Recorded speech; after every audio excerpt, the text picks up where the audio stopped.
So I am now to present a lecture about the Surviving Sepsis Campaign guidelines. I will give some of these guidelines, and I will focus on hemodynamic guidelines. Hemodinámicas. No voy a hablar de antibióticos, ni de ventilación mecánica, ni de otros temas. No tengo ningún conflicto de interés en esta presentación.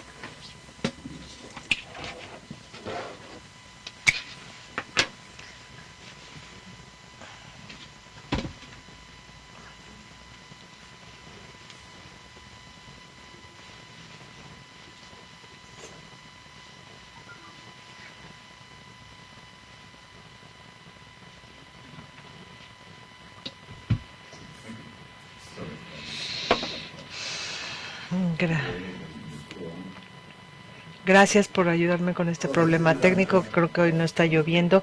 Esta es la última versión de la campaña de las guías de la campaña de sobreviviendo a la sepsis, publicadas en 2017. Si recuerdan ustedes, en el 2012 hubo recomendaciones. Estas recomendaciones incluyeron, durante la reanimación inicial de los pacientes con sepsis severa o choque séptico, presión venosa central, arterial media y un SCVO2 o SVO2 y gasto urinario. Estos eran los objetivos clínicos de la reanimación en las primeras 6 horas. Y esto se basaba, de hecho, en un estudio de Rivers y colaboradores en donde compararon estrategias de pacientes con choque séptico, sepsis, que incluyó presión arterial media, CVP, SCVO2, y la meta fue de más de 70%. El grupo control los objetivos fueron MEP, SCVP, pero sin SVO2. Acuérdense que en los resultados hubo un beneficio de esta terapia dirigida. Y esta es la razón del 2004 al 12. La recomendación era usar CVP, MAP y SCVO2. Pero ahora estas recomendaciones desaparecieron totalmente. Solo está la MAP, que es la presión arterial media. Entiendo la decisión de haber quitado la CVP de las recomendaciones como objetivo de reanimación en la primera fase de sepsis severa y choque séptico. Lo entiendo porque, como les dije ayer, no es un buen indicador para la reanimación hídrica. Este es un análisis que les mostré ayer sobre predicción de respuesta usando CVP en muchos estudios, 43, con 1,800 pacientes, y aquí está el resumen. El área debajo de la curva fue 0.56.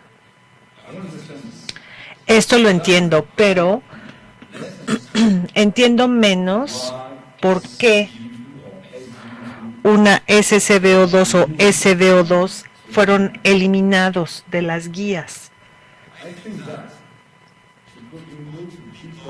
Yo creo que lo retiraron por la publicación en el 2014 y 15 de 3 estudios clínicos importantes en multicéntricos aleatorizados que comparan la terapia dirigida de acuerdo a Rivers, que es SCVO2 como objetivo clínico, con el estándar de atención.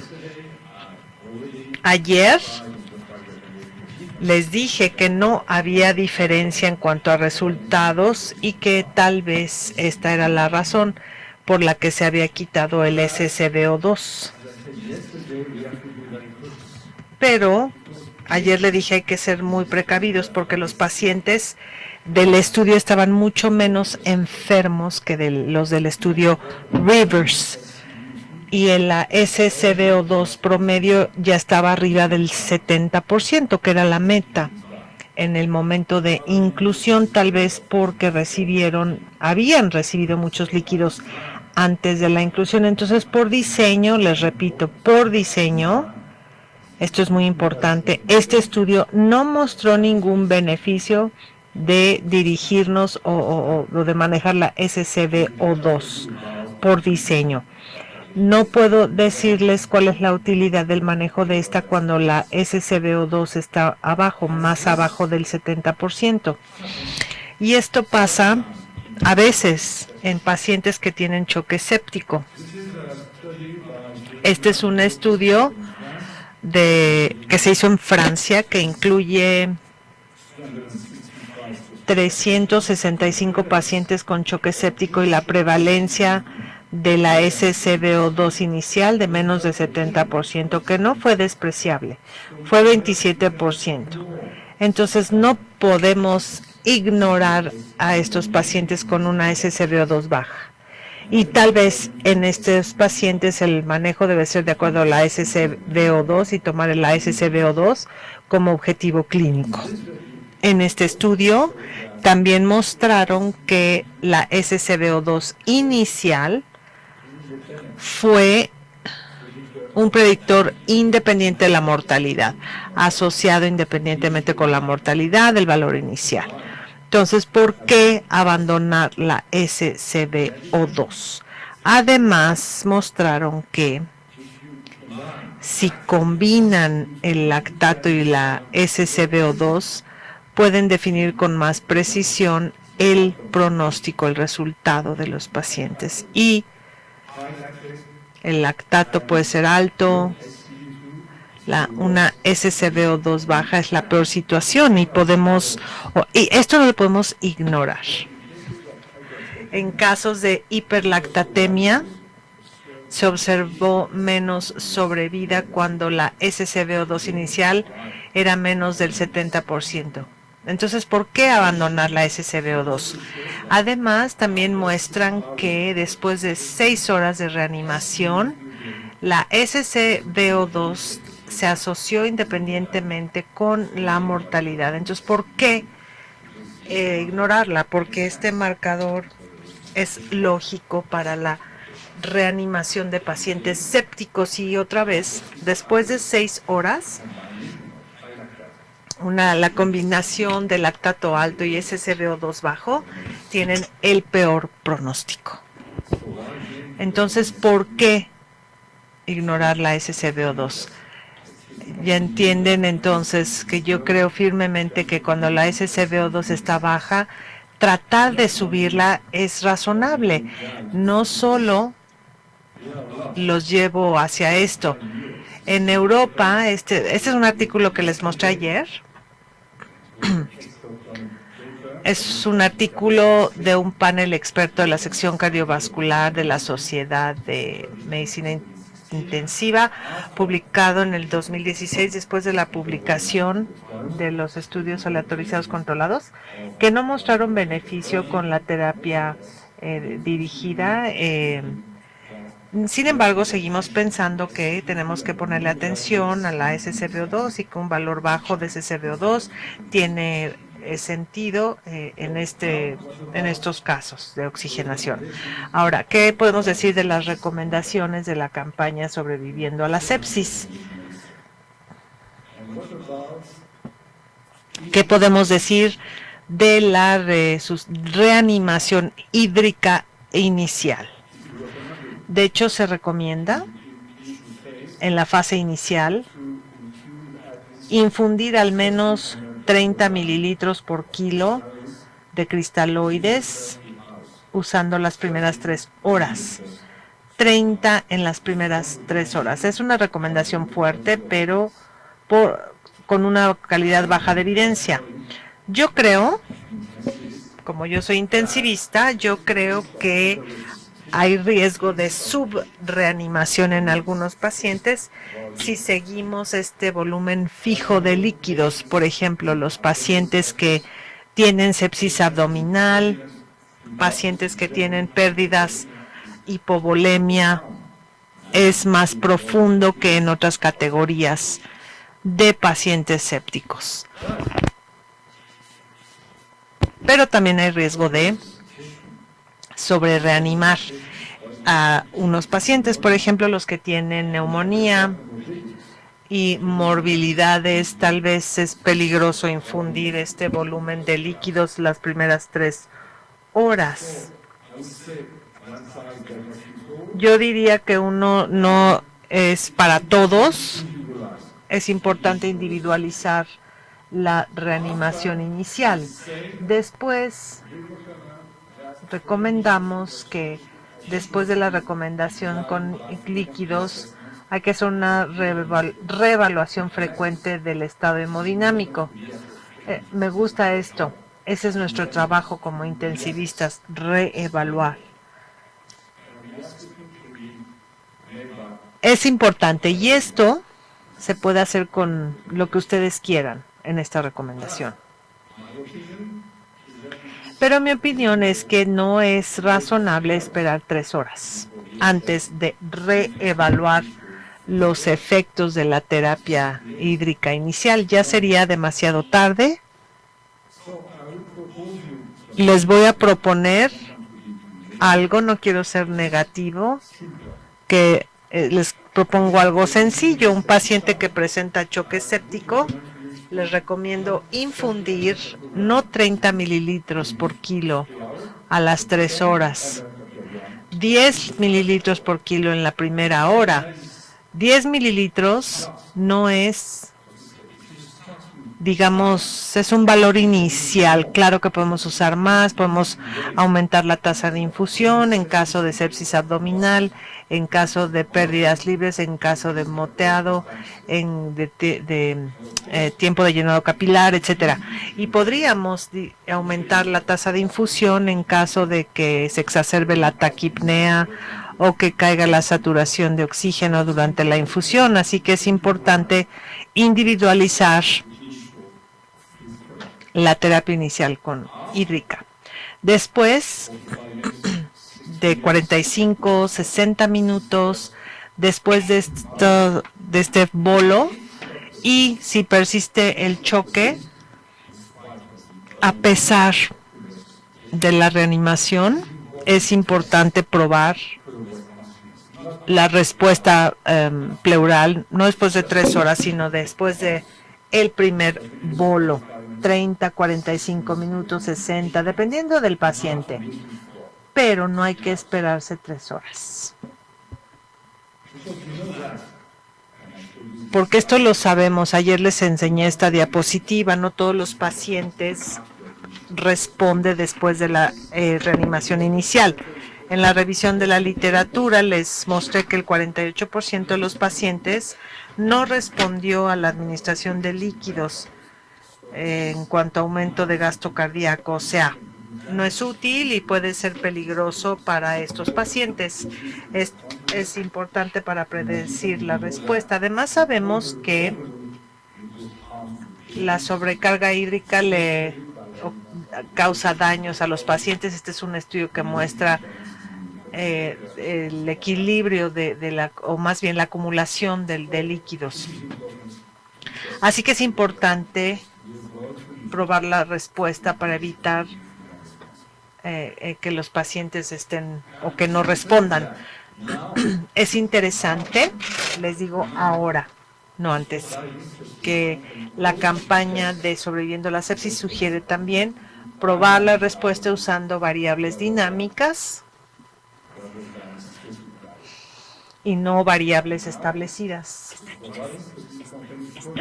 Estáticas, perdón. Estas son las recomendaciones de la ICM en cuanto a las variables dinámicas. Todo esto tiene un fundamento. Del que no voy a hablar. Esto es en cuanto a respuesta a líquidos. De esto les hablé ayer. Solo recordándoles que Ahora tenemos muchos estudios que muestran los beneficios del uso de variables dinámicas comparadas con estáticas.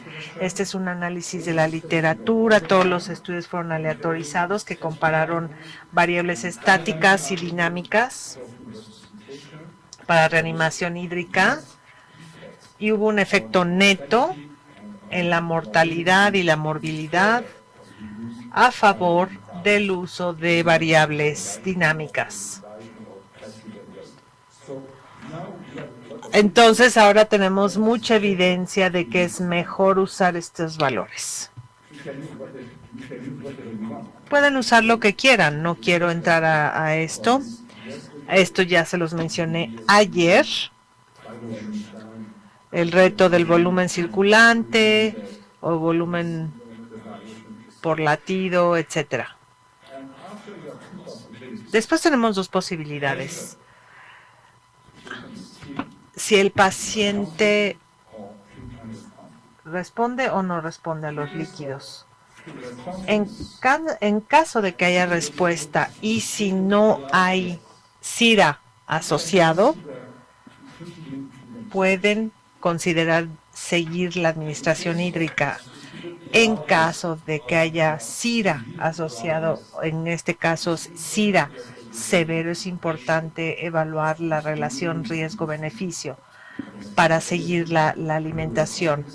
Pueden evaluar con índices de respuesta, pueden evaluar el riesgo con unos marcadores sobre tolerancia pulmonar o la tolerancia hídrica. Les hablé de la presión de cuña, gases arteriales, etcétera.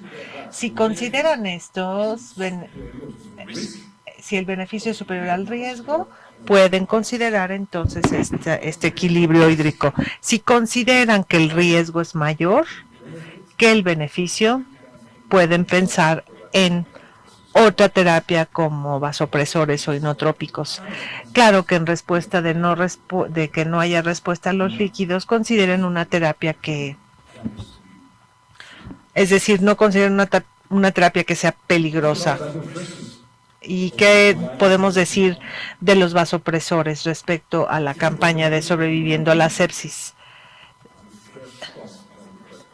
Recomendamos, yo estoy de acuerdo con esto, es una buena recomendación, la confirmamos.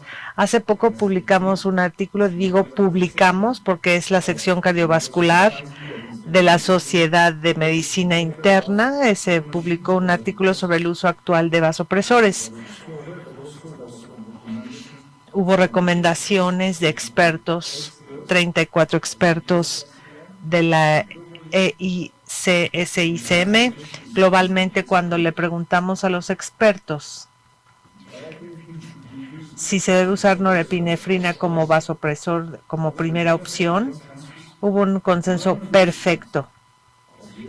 100% de los expertos dijo sí. O sea, un acuerdo muy fuerte sobre el uso de norepinefrina como vasopresor de primera línea. Después es otra historia, pero como vasopresor de primera línea. Pero de las guías de la ESC no está claro cuándo debe iniciarse la norepinefrina. Tal vez se entienda, pero la decisión se debe tomar cuando se hace la primera reevaluación. Es decir, 3 horas, que por supuesto es muy tarde cuando eres intensivista.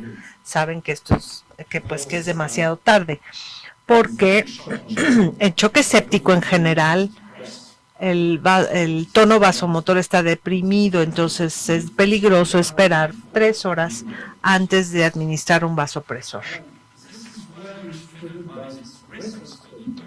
Esto está bien ilustrado con este estudio publicado en mayo en el Blue Journal. Fue un estudio controlado, aleatorizado, en un centro en Tailandia. Estudio aleatorizado, controlado en un centro doble ciego, que compara uso temprano de norepinefrina con estándar de atención.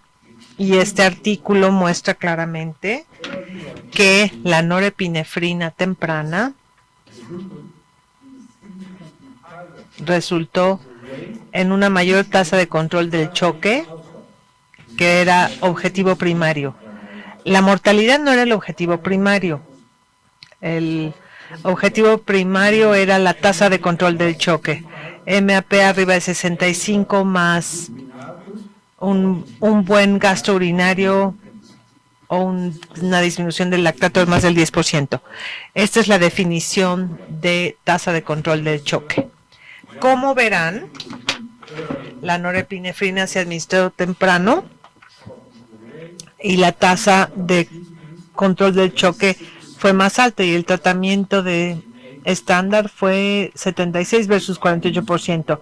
Estos hallazgos respaldan el beneficio de la administración temprana de la norepinefrina al inicio de la sepsis con reanimación de la hipotensión junto con terapia hídrica. Este es un estudio, es un argumento para iniciar la norepinefrina temprano.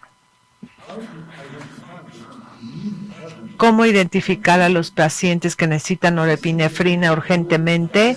Como les dije ayer, una presión diastólica baja en el contexto especialmente de taquicardia, pues es una buena herramienta para identificar a los pacientes que necesitan inicio temprano de norepinefrina. Esto se mencionó en la versión previa de las guías de la campaña Sobreviviendo a la sepsis, pero desapareció inexplicablemente en la más reciente.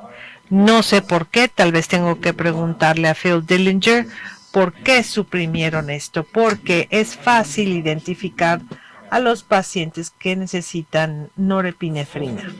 Afortunadamente, más recientemente, salió una publicación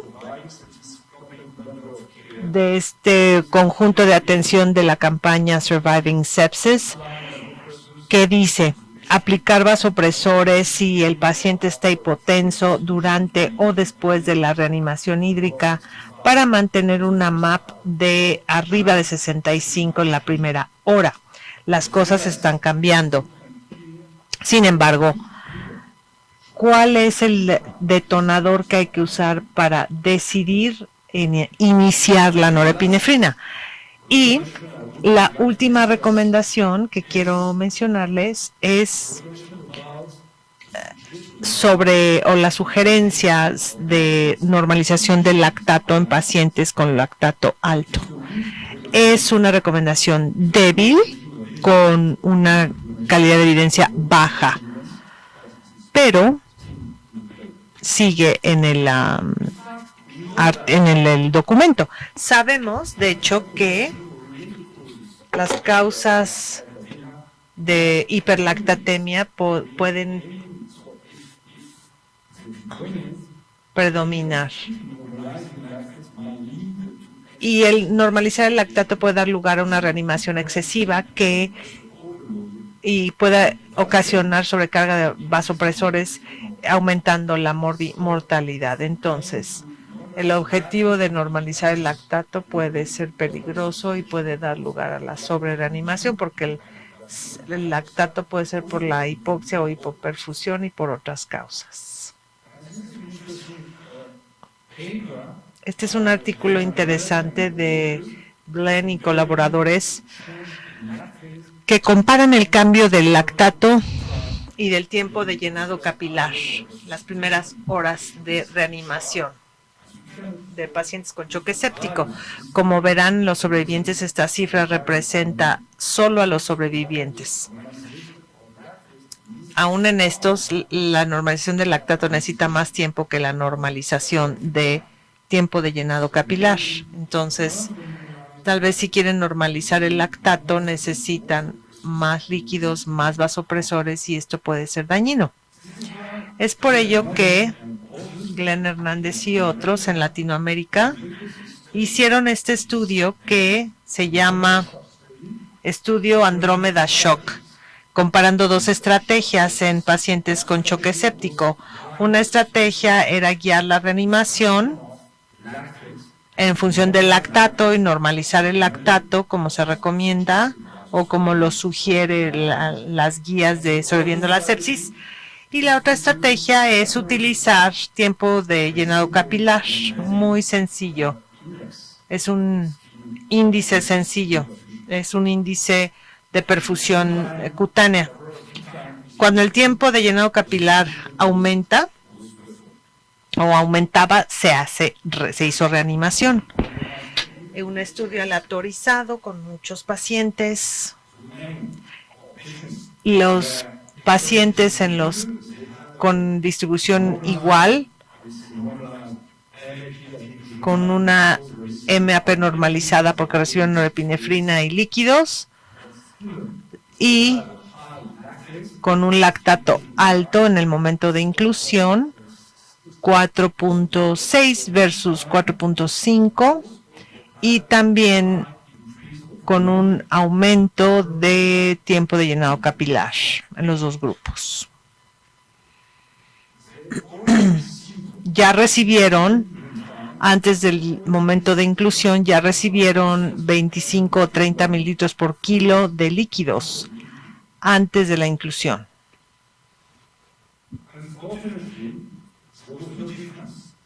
Afortunadamente no hubo diferencia en cuanto a mortalidad, que fue el objetivo clínico primario, pero el valor P fue de 0.06.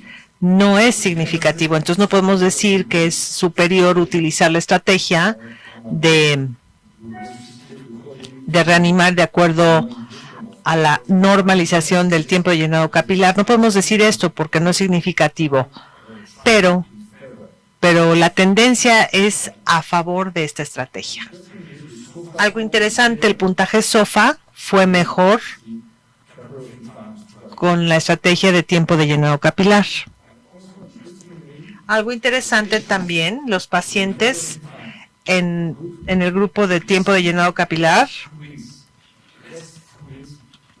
vemos menos líquidos que en los pacientes del grupo de lactato, confirmando que si uno quiere normalizar el lactato, tal vez necesitamos más líquidos, más vasopresores y finalmente tal vez otro tipo de reanimación. Entonces,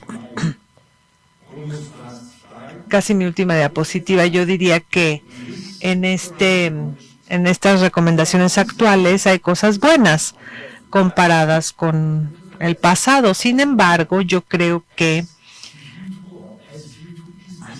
falta la SCBO2 o la SBO2. Sí, falta. Yo creo que 30 mililitros por kilo de cristaloides a las 3 horas es cuestionable y tenemos que individualizar, aún en la fase inicial de la sepsis.